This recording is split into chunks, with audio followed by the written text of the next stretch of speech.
সবচেয়ে খারাপ লাগছে যেখানে সেখানে হচ্ছে ফ্যাকাল্টিদেরকে আমাদের কাউন্সিলিং করতে হচ্ছে।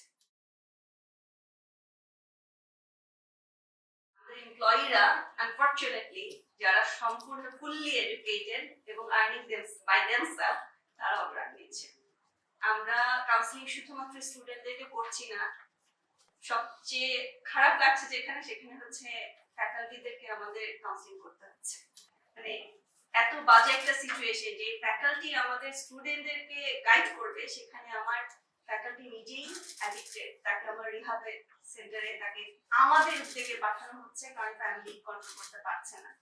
জাস্ট এইটুকু বলছি। আর তার সাথে আমার মনে হয় একটু অ্যাভেলেবিলিটিটা এবং আমার মনে হয় ড্রাগের আমি জানি না এটা অ্যাকচুয়ালি প্রাইসিংটাও মনে হয় খুব অ্যাভেলেবল, মানে ওরা এফোর্ড করতে পারছে যে আমার হসপিটালে ওয়ার্ড বয় বেতন পাচ্ছে 10 থেকে 12,000 টাকা সর্বোচ্চ, যার সংসার খরচ হওয়ার কথা 9,000 থেকে 10,000 টাকা মিনিমাম, সেও প্রতিদিন ড্রাগ নিচ্ছে। এবং আমরা প্রতিদিনই ধরছি, প্রতিদিনই কাউন্সিলিং করছি, আলটিমেটলি খুব বেশি যে চেঞ্জেস হচ্ছে তা হচ্ছে না। এটুকু আমি একটু বলতে যাচ্ছি।